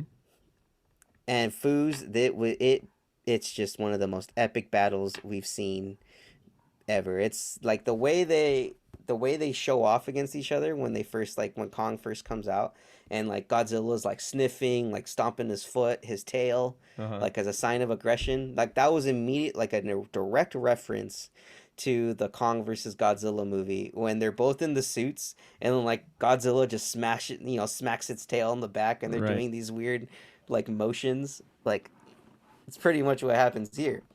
And yeah, man, it just becomes a badass fight. We see Kong jumping on the buildings, using the axe to dodge Godzilla's beams, realizing that it's almost like a shield. He starts throwing it at him. He even damages Kong with it, or Godzilla with it, by cutting his leg and making him bleed. And then we see that awesome scene where Kong jumps in the air with the axe, has the beam hitting the axe directly, and then smashes Godzilla in the face with it. Like Yes. That was that dope. was so badass. Yep. Yeah, and then we also see the scene where, like the Foo said, Kong gets the axe and just puts the hilt into fucking Godzilla's mouth as he's trying to blow off another beam. But Foos, we finally got an answer as to who was the real victor, because even though Godzilla got round 1 and Kong did get part of round 2, when round 3 started, Godzilla didn't have none of that. He went for the kill, Foos. He went for the kill. He immediately separated Kong's shoulder. He started pretty much just throwing him against buildings, almost killing him, and then he gets him on the ground, and then Kong sitting there, laying there. Godzilla gets his fucking big ass fat foot, puts it in the middle of Kong's chest, and just straight up yells at his face like, "Stay the fuck down!" Yeah. And then Kong's just like, "Yo, bro, nah, I ain't done." Kong is that dude that's like, he just got his ass kicked. He's on the ground, But he's drunk. but he's still flailing around like, I could still beat you. I got this. Right. Somebody I can help me still up. Do it. Somebody help Someone me help up. me up. Yeah. give me a glass of water. I'm fine, coach. Put me back in, Mick. Cut me, Mick. Cut me, Mick. Cut me. So You're a bum rock. Godzilla realizes, this dude's done. Whatever. I ain't gotta fuck with them no more. You know what I liked is at some points Godzilla would just like smirk when he knew he like threw a good punch, or Yeah. he would just turn his back on Kong like, "Heh, I got one up Fucked on you you." Yeah, man. So he left him alone, and Godzilla turned his attention elsewhere because There's bigger Now- fish to fry, man. You got another yeah, threat. man, he's got bigger problems than this little bitch ass fucking gorilla. Can't stand up to him. And then we cut back to Apex, where they're finally gonna power up Mecha Godzilla using this new energy. And as soon as they use this new energy, you wouldn't think that an alien monster from space, brain would somehow have these special powers. I mean, who knew? Because as soon as the energy from the Hollow Earth touched the King Ghidorah brain, King Ghidorah pretty much woke up. Yeah. And said, no. Well, this is my new body. as one of my heroes, Neil deGrasse Tyson, once said, Josh, the universe is under no obligation to make sense to you. You know what, Foo? I like that answer. Thank you. All Thank right. you, Neil deGrasse Tyson. Yep. Thank you very much. I don't know why you looked up like if you were praying, but okay. He's throwing it out there into the universe. Ah, got it. Thank you, NDT. Thank you, NDT. NDT. NDT. And then Foos, the Mechagodzilla pretty much takes on a life of its own and becomes alive. That was and pretty creepy. Serizawa's brain. It was. What's up? It was creepy. Oh, Yeah. hell yeah, it was. Oh, Because, yeah. when you look at Serizawa link up, his eyes just roll back or become like pale, and then his brain just becomes fried. Like King Ghidorah's like, nah, I don't need you. Yeah. Fries his ass. And then you see this, which I thought was a pretty funny scene. Simmons, the head of Apex, is about to go on this big monologue. His back's turned to Mechagodzilla. And then as he's at the crescendo of his monologue, Mechagodzilla's like, all right, enough of that shit. Enough of that bullshit. Just Cuts him smashes short. through the fucking observation deck and kills him. You and talk then, too you know what? much. Who else but Bernie to realize I really wanted to hear the end of that speech. I really wanted to see where that was going. Yeah. I mean, I really did too. Sounded like a pretty good speech, man. I was captivated. And What a cop out for the writers. It's like, we don't need to finish this monologue. Yeah, exactly. Like, yeah, you guys deserve a break. Let's just cut it. Kill him off. That's lunch. That's lunch. And then Mechagodzilla escapes and goes out into Tokyo and just in Hong Kong and just fucking wreaks havoc, man. He starts blasting everyone and everything and immediately gets the attention of Godzilla. And then we finally have the fight scene we've always wished we'd seen. Mechagodzilla versus Godzilla. My God, it paid off. It paid off so well. Paid off so well. Mechagodzilla was so agile, so quick and big and powerful. He had the rockets on the side of his body. Yeah. He had the screw tail, like the sharp tail. yes. Like the Green Ranger Zord. Yes, Like the Dragon Zord. Yeah. Yeah, exactly. He even his spines, like those weird power coils, like went up like Godzilla's, and shifted. And there was cannons in those too. Cannons and rockets so that he can fly. And thrusters. There you go, thrusters. And thrusters, so he could fly and shift in the air and dodge, which he did. That was probably my favorite part about Mechagodzilla is the fact that he can move so fast because he's using the thrusters to move from left to right. It was agile as fuck. Yeah. Hell yeah, it's such a great scene. And then Mechagodzilla's about to fuck up Godzilla. He has him on the ropes, and then we cut to the people, the scientists of Monarch, who realize that we need Kong. Like, Kong needs to help out Godzilla, and Kong's barely alive. He's clinging to life. They barely feel a heartbeat. And then they realize that they can utilize these heave machines, their power source, and use it to cause like an EMP to jumpstart Godzilla's heart. So, Sarsgaard. Kong's heart. Kong's heart. Yeah. What did I say? You said Godzilla's heart. Godzilla. Tomato. No, it's not. It's not though. Well, Foos, then they jumpstart, they use the heaves and they rig it to jumpstart Kong's heart. He wakes up and he's fucked up, man. His shoulders all hanging, all loosey-goosey. He tries to snap it back in, so he sees the nearest building. And like a normal man, when your arm's dislocated and you see a wall in front of you, just slam your shoulder into that wall and you're good to go. Snap it into place, just like any football player would do. Pop. Yep. Yeah. Snap that shit into place and get back out there, son. Yep. Rub Give some him dirt hell. on it. Walk it off. Yep. Walk it off. And that's immediately what Kong does. He walks it off and he goes right after Godzilla, who's about to get a fucking face beam to the mouth. King Ghidorah style. Yep. Yeah, man. And, it's funny because Remember, that is how Kong killed King Ghidorah in King of Monsters. Right. He literally got him and he just blasted him straight through his mouth and into the body. Right. And so that right there shows that King Ghidorah's consciousness is still alive and well inside of Mechagodzilla, and he remembers who Godzilla is, man. He holds the grudges. Right. He's like that dude that used to get his ass kicked a lot in like 8th grade and stuff, and then over summer break freshman year just got buffed out again. It's just like, I'm coming for you, Godzilla. I'm coming for you. That old 80s trope. Yeah. Fuck. So whoa, grew 6 inches and buffed out like 30 pounds of pure muscle. In the B plot, some nerdy chick just let her hair down too, and everybody figured out she was hot. Right. Yeah. Go figure. We just throw some contacts on the girl, and yeah, she's Done. Contacts, Easy put on her the hair eyes. down, get a straightener, Yep. maybe even a crimper, depend. hey, if you want to go there, If you want to go there. I mean, if that's your taste and everything, I'm not, no judgment. it's the 80s.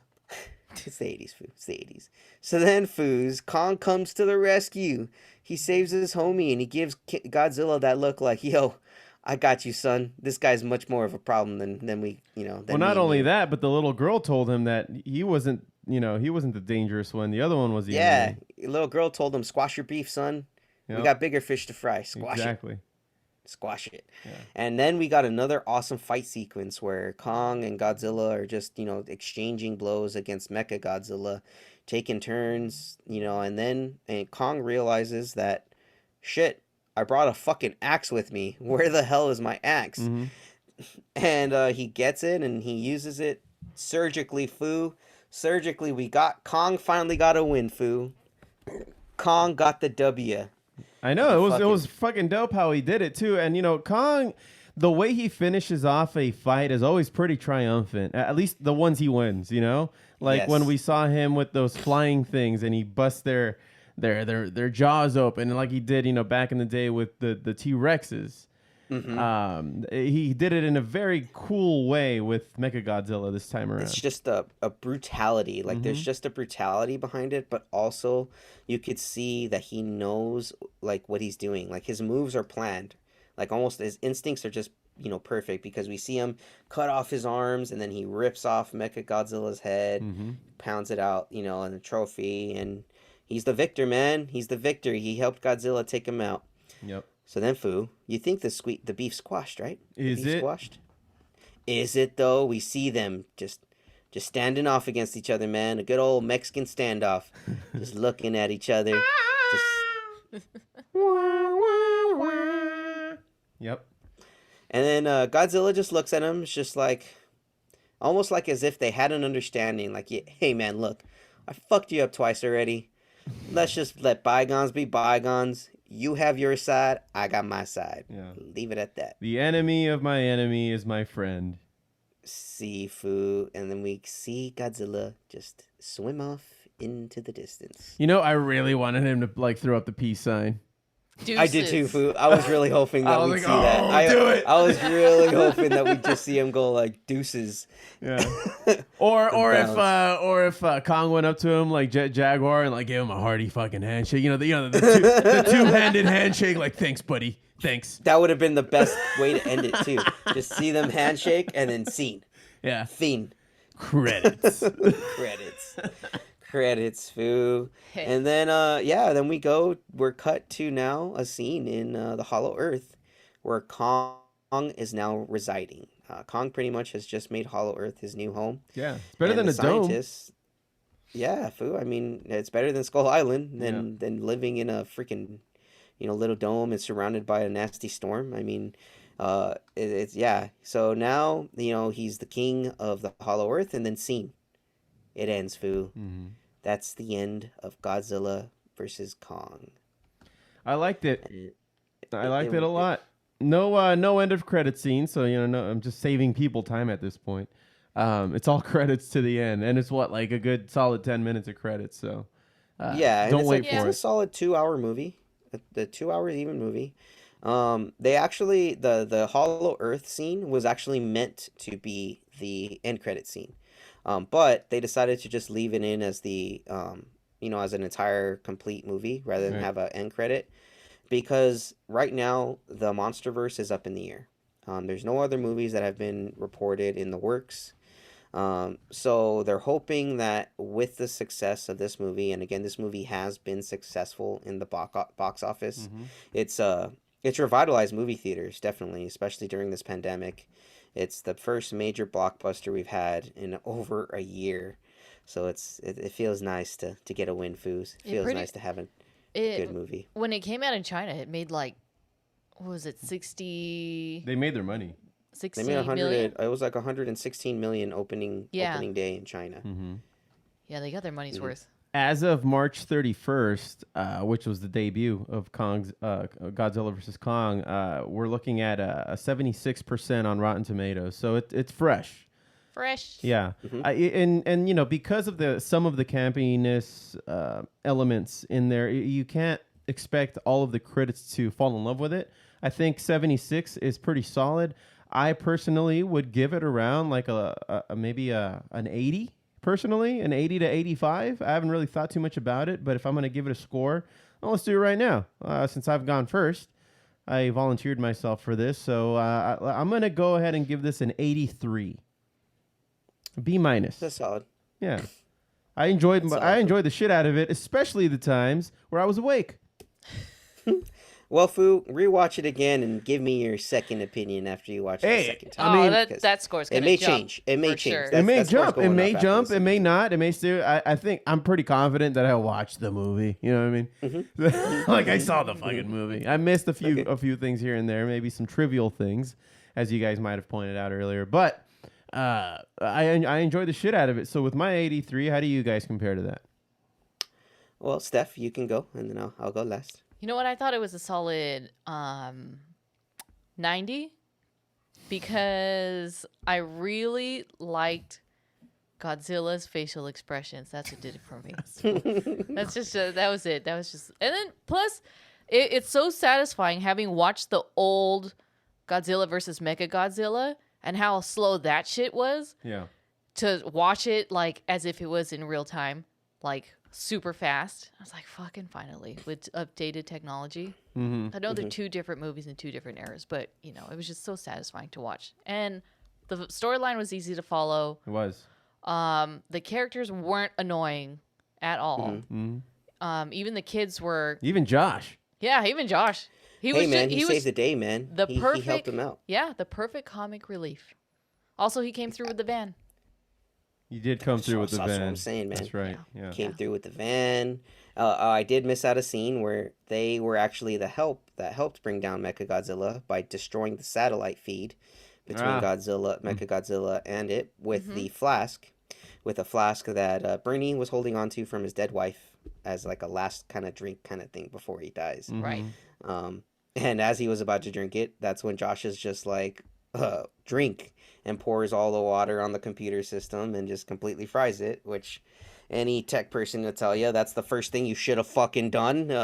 Power cycle it, shut the fucking thing off. Yeah. But hey, look, he only took one coding class during the summer, and it was HTML. He didn't know what he was doing. He got locked out. It's enough. It's enough. HTML's enough if you know what you're doing. I want to change the color of the rendering of this character. Like that's what I learned with HTML. Right. Yeah. You know when I learned HTML, like I feel like I had a formal fucking class, but if it wasn't for MySpace. Right. We all learned HTML. We all learned HTML when MySpace was around because we had to customize our page. Right. Yeah, man, we had to look like the best goddamn page ever. Have like Bold. music videos automatically playing in the background. Bold, italics, center. Yeah. All that shit. Yeah, dude, mine was off the hook. Mine had I think GIFs were barely being introduced into the zeitgeist, and I put a GIF, a really, really cool looking GIF on the top of my MySpace page. It's just like a heartbeat kind of thing. It was just always going. But anyway. All right. Nobody cares. All right. I wonder what would happen if I try to access my MySpace. I never deleted it. None of us did, right? It just went away. Are the servers still up? I don't think. No, not if you're a musician. I think for all the music artists, they took those down. So Oh, which okay. pretty much erased an entire decade's worth of local music. I think we talked about it on the podcast a very long time ago, where an entire generation's worth of music is gone because nobody like put that on CDs or anything. It was all everybody thought everything was going digital when with LimeWire and Napster doing their thing. Yeah. Thanks for that tangent, Foo. Thank you. Thank you for that little I'm just blast from the saying, past. it's like destroying, the Jedis, that library that the Jedis have. It's like if you destroyed that library of Jedis. All right. Thank you. Fuck Thank you for that, guys.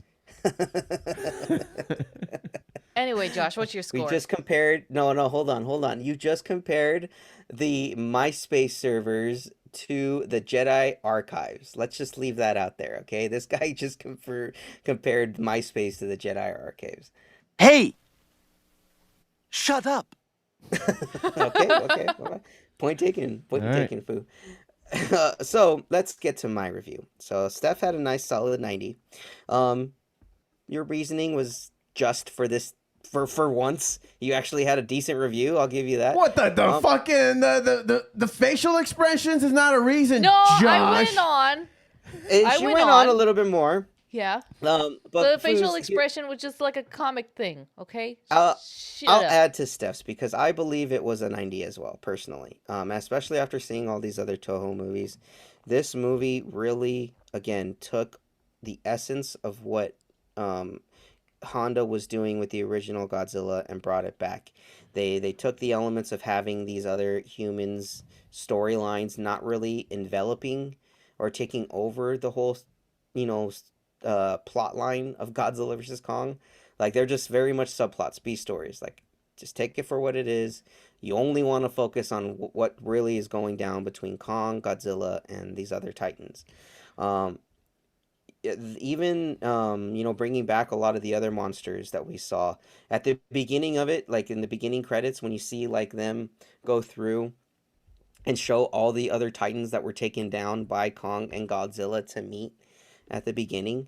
We see that Rodan is actually dead at this point. They did confirm that. Like a lot of the other monsters Godzilla just straight up killed. It's like, nah, it's just me, bro. I don't want to deal with none of y'all motherfuckers.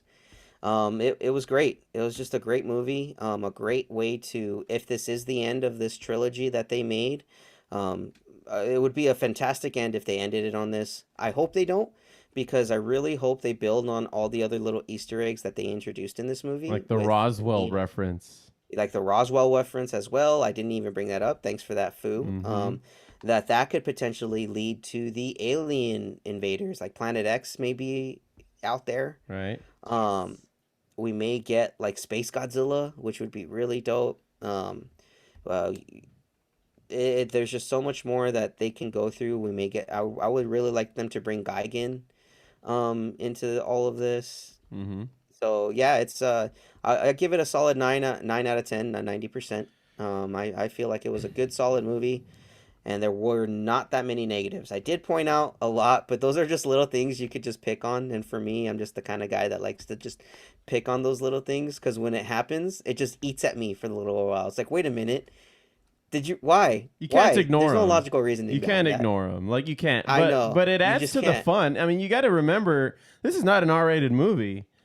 It's pretty much made for the family, and I thought that it was appropriate for all ages. Like they didn't really go overboard with anything. The fight scenes were amazing. Oh yeah. Yeah. And you know what? I'm not gonna call it devil's advocate here, Josh, but I'm just gonna call it Foo advocate. Okay. Because I can just imagine right now if the Foo has decided to press play on this episode at a later time, I can only imagine that he can't stop vomiting by your 90% review. Because 90% is the same score that you gave Justice League. Now, are you saying that Justice League was just as good as Godzilla vs. Kong? Well, Foo, in my opinion, yes, because I felt the satisfaction from both. The same satisfaction I felt from Godzilla vs. Kong is the exact same way I felt watching Justice League. It's just you finally got all of these pieces, all of these storylines finally coming together, being put on the screen, and done in a fashion that I felt did justice to the source material. So that is my basis for giving these 90% to both of these movies, is that the source material was, there was loyalty to it, and it was still done in a way that didn't tarnish it or devalue it in any way. So Babe, yes, can you Foo. spell shit in here? I don't think the Foo buys it, man. Well, you know what, Foo? The Foo's just a different alien, man. I can't speak for the Foo. We will get his interpretation on the next time he shows up. I will see if he can even record a little recording for us, because I'm sure he'll be pissed off after hearing this podcast. Oh, I bet. Guaranteed. Yeah, he's gonna have some Guaranteed. words for us. He will have some words, Foo. He will have to, like, come on. You think he's gonna let me slide by fucking up Godzilla and Kong all those times? No, sirree, Foo. No, sirree. Yeah. He will let me know I fucked up. It's okay, man. It's all right. I'll go easy on you there. But the 90% score, I gotta bring up the Foo, because I think he's simpatico with me, and not give. I don't think it was as good as Justice League. I think Justice League earned its 90%. I think that there was a lot. I mean, the fighting scenes in Justice League were dope as fuck. The storyline and the progression was very satisfying. I'm not saying that it wasn't for Godzilla versus Kong, but there was a lot more campiness. Of course, it's not an R-rated movie like Justice League was, but if we're comparing apples to apples, I don't know that it lives up to it, and that's why my 83. Now, that may change once I actually watch it. I'm probably not going to be as impaired this time around. I mean, Foo, even 88 and an 87 is justifiable in my eyes. As long as it's in a high B range. Because again, it's not as bad. It's not that bad to give it. For me, an 83 is, they would have a lot more flaws. It's not a flawless movie, I'll mind you. The campiness is there, but I think I personally can tolerate campiness a little more than you. Yeah, you're probably right. Personalities. You're probably right. So that is why for me it was much more tolerable than for you. Foo. So dig this: if it didn't have Bernie, Maddie, and Josh in there, like, at all, because you can cut them out and the movie still works and progresses probably about the same. To me, that score would be a little higher because they provided the campiness. They did provide the campiness, but they also provided a key role to it, because they were the ones that helped bring down Mechagodzilla, and they were pretty much their whole purpose in the movie was just to introduce us to Mechagodzilla. Mm-hmm. That's their entire purpose, because otherwise, how would we have logically gotten to the track of them revealing Mechagodzilla? Like, they served as, for me, they served as the audience. Yeah. Being inserted in the movie. Right. Yeah, like, you're right. They were, yeah. Yeah. Maybe they. To me, I think there probably would have been another way to do it. Then again, it would have just been a little bit more grown up, thus taking away the campiness of it. Which okay, so I'm gonna learn to live with that. But my 83 score may change. Like I said, if I watch it one or two more times, it may go up. It may go down. Shit, I may end up liking it less.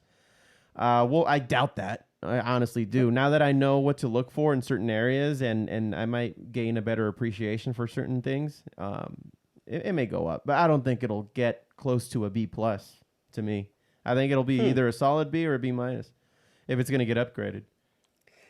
Okay. All right. That's a fair point, Foo. And again, all our opinions are valid. No one's invalidating anyone's opinions and scores here. Fuck your opinion, bro. We'll see what the Foo says. Well, yeah, that's what I'm saying. No one here is invalidating anyone's scores and opinions. Yeah, but we'll wait for the Foo's response. That may change. And again, you listeners out there, you can make your own opinions as well. But definitely, even if before watching this movie, I would recommend watching the other Godzilla from 2014, the Godzilla King of Monsters, and Kong Skull Island. Because if you haven't seen any of those three, some of the references may go over your head. But just at least watch those three. Also, and if you have extra time, go ahead and watch the old the King Kong versus Godzilla and Godzilla versus Mechagodzilla. Oh, obviously, yeah, definitely watch those. Again, those are way more campier and way more cheesy, but take it for what it is, guys. Yeah, Might be a little harder to get through those old movies. Watch it with your kids. That's really what Very they're much. made for. Yeah. Yeah, your It's a kids nice will way to appreciate introduce them. your kids to Godzilla. Yeah. Especially if they're little kids. Don't ever show Like them elementary school. Son of Godzilla, though. Don't ever show them that. Nobody needs to watch Son of Godzilla. That doesn't need to happen ever. I agree. Please don't. I agree. Let's just forget about that movie altogether. Please. It never existed. Yeah. And until he comes back in the next actual Godzilla with just the same dude in the ugly suit amongst the CGI. Like That sounds like a donkey. petitioned earlier. You guys Yes. could go to my change.org page for that. Send me the link, Foo. I got you. All right, cool. Is that going to do it for the Podzilla for today, guys? See, Foo, that is it for the triumphant Godzilla versus Kong. Yes, it was awesome. All right, well, everybody, thanks for sticking around for that. And everybody stick around for music highlights after this.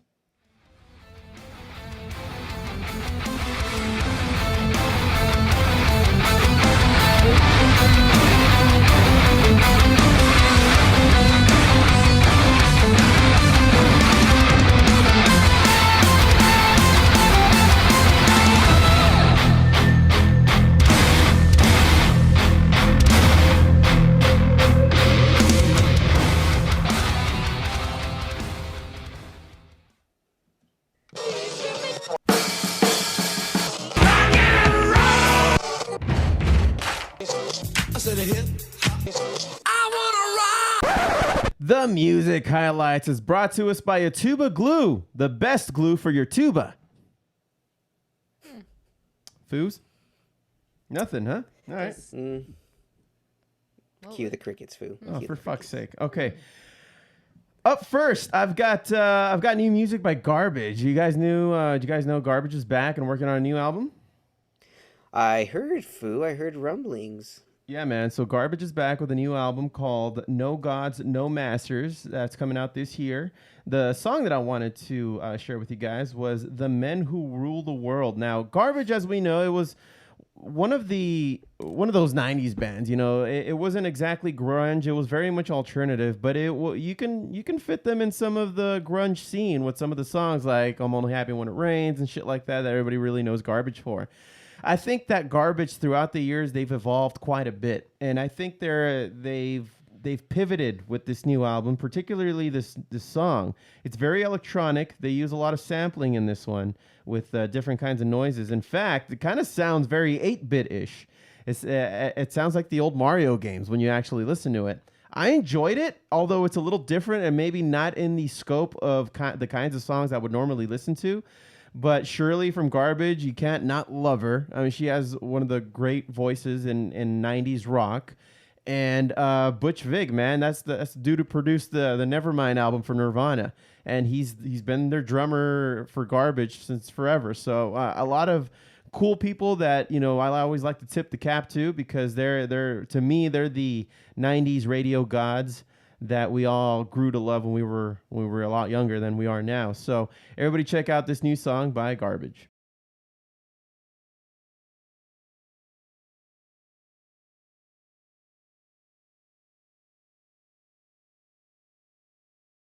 All right. Well, the Foo Facts is brought to us by Uber Skeets. Have the brothel come to you. What's the number for this, Foo? Where can we download It's this? an app. Oh, damn it. It's an app. I don't have enough space on my phone. What? Shut up. Why not? Start deleting some shit, Yeah, man. no kidding. I got a lot of other stuff saved on there. Don't ask questions, Foo. I'm sure you Don't do, ask. sir. Put it on I'm the cloud. sure you do. Cloud it. All right. Well, I got Foo Facts for us today, unless you do too. They're Joshy boy. Oh, I do too, Foo. So do you want to go back and forth on this as well? All right. So let me go first. Go for it. All right. Go for it. Foo Fact number 1. The first computer was invented in the 1940s. Foo Facts. Foo Facts. It was the Electronic Numerical Integrator and Computer, or the ENIAC, originally built at the University of Pennsylvania School of Engineering in 1946. ENIAC weighed 60,000 pounds and took up a room larger than most studio apartments. Shortly after construction, ENIAC was sent off to the military where it was used to calculate ballistic trajectories or launch missiles with frightening accuracy. Today, computer experts at Penn credit ENIAC with heralding the dawn of the information age. Sifu, and it was also the computer used for the Nazi decoding, made popular in the movie Imitation Game. Yep. See. All right, nice one, Foo. Here's another one for try this one off the slice. Foos, did you know that glaciers and ice sheets hold 69% of the world's freshest water? Foo Facts. Foo Facts. So just over 96% of the total amount of the world's water is held in its oceans. According to The Water in Crisis, a guide to the world's freshwater resources via the U.S. Geological Survey. However, that's primarily saltwater. To find the bulk of the world's freshwater, you need to trek to the poles, as 68.7% of it is encased in ice caps, permanent snow, and glaciers. Mm-hmm. So that's why I think they are drilling in like the glaciers, right, for like freshwater samples and stuff, or like moving them to like Tahoe or something. I guess. I don't know. Those things are melting anyway. Let's drink them. Right? We need it. We need them. Nah, I don't know. I'm conflicted on that because we do need them to stay up so that we don't flood ourselves. I mean, we're about to have fucking shoreline property over here in Ontario. Beachfront property, Foo. I'm saying, in a couple decades, it's gonna be nice. Any minute now. Any minute now. All right, here we go. My Foo fact is space smells like seared steak. Foo facts. Foo facts.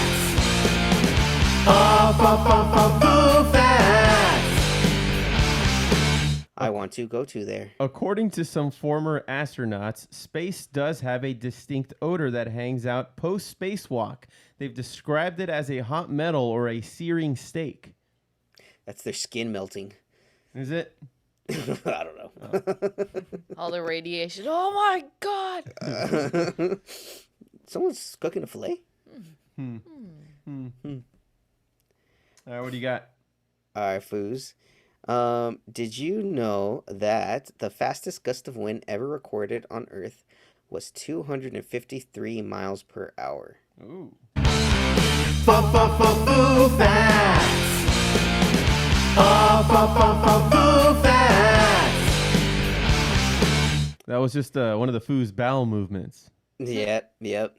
Gotta avoid that West Coast Philly cheesesteak. Mm-hmm. So, Foos, in 1996, a tropical cyclone named Olivia hit off the coast of Barrow Island, Australia, with it's such a force that it broke an incredible record.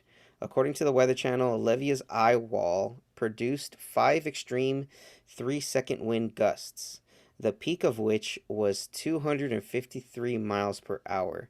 So imagine 253 miles per hour in just a matter of 3 seconds. Jeez. That's crazy. Scary. That would pretty much just fling you. Yeah. Yeah. The wind's like, yeet. The sheer force of the winds alone could have possibly killed you. Yeah. Like, pretty much. Yeah. It's breaking your bones as you're flying. Yeah. Oof. Oh. It's pretty much like, you remember in Justice League where Superman picks up Lois and then you hear a sonic boom? Both me and Steph look at each other like, oh my God, he killed her. That's true, though. That's yeah, not like wrong. nobody would That's survive true. a sonic boom. She did. Wait, she's a fucking human. She doesn't have solar radiation like you do. She's liquefied. Pretty much. Soup. Or spaghettified. You know, in Big Bang Theory, Sheldon brings a pretty good argument about the original Superman movie when he's going up to catch Lois Lane falling down. Mm-hmm. He's like, he should have cut her in half. Mm-hmm. He's like, he is the man of steel, for crying out loud. The speed at which he was going to grab her and caught her, Yeah. she should have been cut in half as soon as she hit his arms. Unless he slows down for that split moment so that, he's just breaking her fall rather than breaking her completely. She's still moving too fast. It's Yeah, like she's it's still her like projection. yeah. Like terminal velocity and shit. yeah, she's moving Yes, too Foo. fast. Is there Either any way. way where we can keep her alive in this No. scenario? No, once she hits terminal velocity, that she's done. Yeah, dude, she should have died. It was scientifically What? impossible. Well, okay, so dig this. So what if he catches her and still pushes her down and then swoops back up, even though we never see that actually happen? Well, that might work. Like scooping her, like literally Yeah, scooping like her scoop up her up. Yeah, into a U, That would have That- worked. yeah. rather than crashing that- into her. Like, she'll probably crack. Yeah, a rather couple than going ribs. straight on into her from Yeah. right below her. Yeah, that was. Yeah, that would work. yeah. Yeah. All right, cool. Or even maybe coming from the side, like getting her from the side and catching her. Yeah. Like, No, it'd have to be. a swoop. Superman would have to be above her and push her down and up to the side. He would have to change her direction. Yeah. We'll have to ask Snyder about this later. Or we could just Way ask to the go, Richard Donner, physicist. making some scientifically illogical scene and such. Anyway, Fuko, proceed. E is the most common letter and appears in 11% of all English words. Foo Facts. Foo Facts. Yeah. Not in so- Russian, Foo. Well, I'm talking about the English language. According to Oxford dictionaries, the next most popular letter was A, which appears in around 8.5% of all words. And like we said last week, the least common letter is Q. How quaint. That's not the definition of quaint. Quiet. Way to use that wrong, Steph. Read a book. And see how many Q's you find. I can't find any Q's except for when it says Q. Right. All right. Here, try this one on, Foos. Did you know the best place in the world to see rainbows is in Hawaii? Foo Facts. Foo Facts. It's even on their license plates. See, Foo, they even have a football team called the Rainbow Warriors. Nice. I'm not even making that up. The University of Hawaii football team, No. the Rainbow Warriors. There you go. See, Foos, so if you're an avid rainbow gazer and want to get your fill on the beautiful phenomenon, look no further than the beautiful state of Hawaii. A study published by the American Meteorological Society in 2021 noted that the area's mountains produce sharp gradients in clouds and rainfall, which are key to abundant rainbow sightings. Air pollution, pollen, and a large amount of cresting waves also help put Hawaii on the top list when it comes to rainbow quantity and quality. So that rainbow may not just be a rainbow, may also be some radiation. All right. Like Aurora Borealis. Read on the mutants. All right. A dozen bodies were once found in Benjamin Franklin's basement. Foo Facts. Foo Facts. The bones were discovered during a 1988 renovation of the house and were identified as being from nearly a dozen people, including 6 children. The most plausible explanation is not mass murder, but an anatomy school run by Franklin's young friend and protege, William Hewson. Sure. Yeah, wink. That's not to say that there wasn't any funny business going on. The resurrection men could deliver bodies stolen from graveyards to the Thames Wharf at the bottom of the street, while there was a weekly public execution at the gallows on the other side of the garden wall, is what they say. So there was, the acquisition or the way that they got these bodies was shady, but they were being used for like the medical school. Food. This guy was a secret Dr. Frankenstein, trying to build a monster and such. Mark my words. That's why he wanted to harness electricity. See, Foo, it's all coming together. Holy shit. He's the original Frankenstein. All right. All right, Foos. Try this one on for size. Did you know that dentistry is the oldest profession in the world? Foo Facts. Foo Facts. Really? Yeah, I always thought it was prostitution, but go figure. Yeah, no kidding. Foos, except in England, dentistry goes all the way back to when humans first had teeth. Well, not that long. But however, one study found that evidence of teeth being drilled in skulls that dates from 7,500 to 9,000 years ago. The holes were likely made using a prehistoric bow drill. So could that be the work of the first dentists? Other biting research conducted by the University of Bologna, Italy, on a 14,000-year-old skull found that one rotten tooth in the jaw had been deliberately scoured and scraped with a tool. That makes dentistry one of the oldest recorded professions and is definitely a reason to smile. Oh, God. Wow. You're welcome. Gross. I can't even imagine that without any anesthetic. Yeah. Wow. So many people have died, I'm assuming. Like, Yeah, Whoa. I'm sure they weren't perfect. especially when the people would just yank out the teeth and just leave them toothless. Yeah. You know they lost jaws. All right. Let's see here. Pringles aren't actually potato chips. Foo Facts. Foo Facts. The next time you see a can of Pringles Foos, take a closer look. You won't see the word chip anywhere on the packaging, and that's because Pringles aren't made of thinly sliced potatoes, but instead are dehydrated potato flakes pressed into their signature parabolic shape. That's what makes them less greasy. But when other potato chip manufacturers complained, the Food and Drug Administration ruled that Pringles couldn't be marketed as chips. The company eventually settled on potato crisp. See, Foo, that's why I'm a Let's man. Because Let's is my chip. Keep your damn hands off my Let's. Did you just do a commercial? What? No, Foo. Not at all. All right. Look like Let's potato chips. All right, man. Bring it home. Bring it home. All right, Foos. Here it is, Foo. Here's it. Here's the winner. Did you know that the entire world's population can fit inside Los Angeles? Oh, wow. Foo Facts. Foo Facts. Kind of already feels that way. Yeah. Right? Fuck. So We many don't need any goddamn- more than what we got. We're full. So the world's total population is more than 7.5 billion people. And obviously that number sounds huge. However, it might feel a little more manageable once you learn that if every single one of those people stood shoulder to shoulder, they could all fit within a 500 square miles of Los Angeles. Interesting.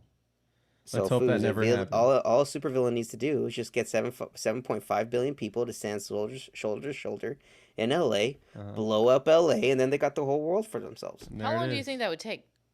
A week. Right? A week? Let's just say you were able to successfully mind control everybody to walk into LA Right. and then do. I mean, chances are half of those people are already here to begin with, Right. sightseeing. So it's just a matter of getting them in vehicles, Right. and I mean, we got Like on plenty the- of like on the transportation around here. other continents. See, Foo, and then you airlift the rest. Yeah. Can we kill Logistically, it's a Garcetti nightmare. first? I just don't like Garcetti. He'll do himself in. Can we make sure that he dies first? He'll do Yes, Foo. Yes, we'll make sure we pack everyone into the mayor's office food. Can't first, stand that guy. and then spread out. Cannot stand that guy. My God. That's why, Foo, you live in San Bernardino County, so you don't got to worry about LA County. Yeah, but I gotta work in LA County. Ah, okay, good point. Yeah. We all do. Jesus. Well, Foos, that is episode 225. A successful Podzilla, might I add, sans the Foo. When the Foo gets back, I'm sure he's going to have a lot to say about it. But for now, it was a successful Podzilla. Good job, Josh. Thanks for hosting Yeah, that. thanks for doing that. Bravo. You're welcome, Foos. Yeah. And I think we might have a treat before we came on to do the podcast for the next time. You know who hit me up? Guess. Hope? No. The Foo. Oh, No, okay. no, Hope's gone. The guy flaked. He's not coming back. Still no hope, huh? No hope, right? G Baby hit me up. Oh. And apparently, get this, he has an unfortunate story to tell us about a recent trip to Hawaii. He got COVID. No, better. Oh, okay. And I'll tease it there, and we'll let him discuss it on next week's episode, where he'll make a featured appearance. So everybody, stick around for that. Let's try to get more musical guests on, ones that won't flake. Let's work on that. Let's make it a concerted effort, especially now since we're going to be getting our second shot in a couple of weeks. So I already got my first vaccine. I think you did too, Josh. See, my second one. Sore as fuck. Yeah, it felt like somebody gave me all my birthday punches in that one arm. I don't miss that feeling, man. And I get mine on the 19th. I think you said you get yours a couple days after that, right? Mm-hmm. Sifu, and then we're free to roam the world again. Well, No, by the end wait of 10 days. Yeah, by the end of April, we'll be able to. That's fine. Just May is my month. Indiscriminately, just French kiss a stranger, is what June 1st will be. Whoa. And they get punched in the face, go to jail, and you get Me Too'd. There you go. Yeah. That's how you live. That's how you live in 2021. That's freedom for you. There's still STDs out there. Right. It's all right, Foo. That second shot, man, that's going to change my chip to 5G. And then with 5G, I'll be able to access the Matrix. Right. Okay. We won't have to zoom it anymore, right? We'll just I'll just be able to think it. Right. Yeah. We'll just share it with us. What a time to be alive. All right. Well, thank you all very much for listening into the Foo Bar Show. Thanks for hitting subscribe, and remember to rate, review, and tell your friends like a freaking champion. You can always reach us and check out our merch at foobarshow.com. That's FOObarshow.com, and search FOO Bar Show on YouTube, Twitch, Twitter, and Instagram. Check us out. Drop us a line, and we'll food up like a couple of foos. I've been Josie. I've been Josh. And Steph. Signing off, saying, don't be